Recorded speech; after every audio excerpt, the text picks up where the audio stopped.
It began when I moved into a new apartment. Quiet, spacious, and affordable. Just what I needed after my last place fell through. The building was old, but it had character. The neighbors were mostly quiet, and that suited me just fine. But there was one thing I noticed right away. Apartment 2B, across the hall, was always empty. No one had lived there for as long as I'd been around. The door was usually cracked open, but I never heard anyone. It was eerie, but I convinced myself it was just another abandoned unit in a building full of tenants who rarely interacted. Then the notes started. The first one was slipped under my door one morning. I didn't even think about it until I bent down to grab my mail. "I'm watching you." I thought it was a joke, maybe a prank from one of the neighbors. I laughed it off, tossed the note in the trash, and went on with my day. But the next morning, another note appeared. This one was more detailed. "I know you're home alone. I see your lights go out at midnight." Chills ran up my spine. I locked the door, but that didn't make the feeling of being watched go away. The notes kept coming, always slipped under the door, always more unsettling. They grew darker. "I hear your footsteps when you walk across the floor. You're not as quiet as you think." At night, I started hearing strange noises. Footsteps in the hall, soft knocking on my door. When I opened it, no one was there. I began checking the peephole obsessively, but there was never anyone in sight.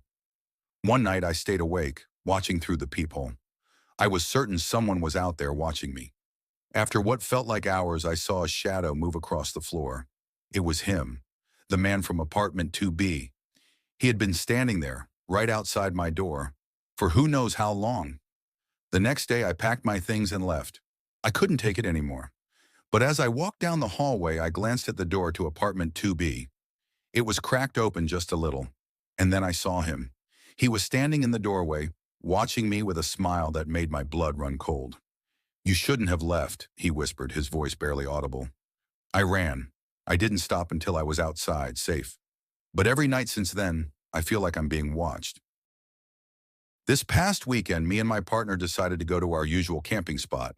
It's very low-key, never usually anyone up this mountain besides one or two people at a time, and even at that time, they're miles away from your campground. It's not a well-known spot. This past weekend, just like every year, we brought my parents' little elderly dog, set up camp, ate some food, and drank some beer around the campsite. When we arrived prior to this, we scoped out the area to see how busy it was. There was absolutely nobody in sight. The entire mountain campgrounds were entirely empty. We're used to have one hunter or fisher, in the area at least. We've never not seen at least one person the entire trip.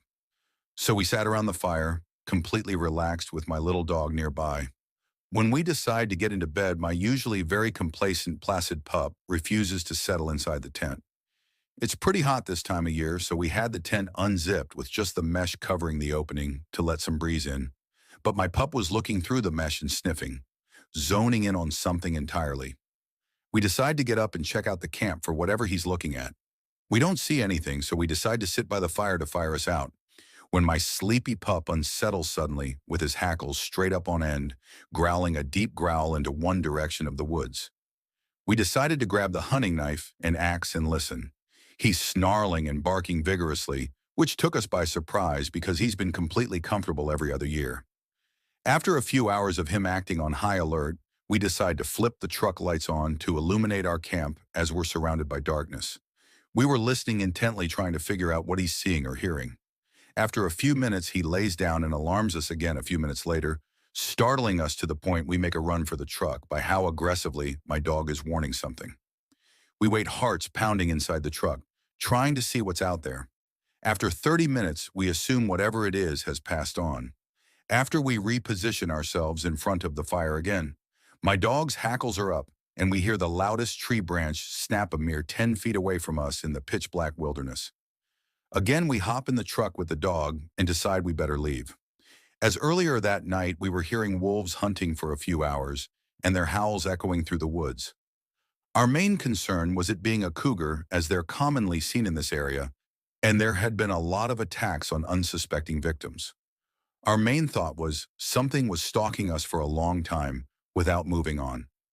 We told my partner's parents that we decided it's better to be safe than sorry, and we were mocked extensively but we were armed with very minimal weapons, anything that would handle a mountain lion or a pack of wolves. We were called chicken shits the entire weekend and mocked over it.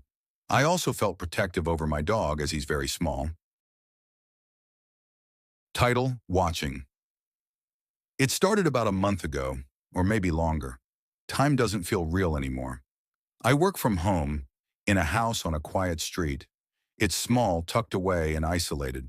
The trees in my front yard create dappled light that filters through the windows, and I've come to love the stillness. But recently, that silence has begun to feel oppressive. It began one afternoon when I glanced up from my desk and saw a figure. At first, it was just a shadow between the trees across the street. A man, maybe? He stood still, just beyond the reach of my window. I thought it was a trick of the light, so I rubbed my eyes and looked again. But when I did, he was gone. I tried to brush it off.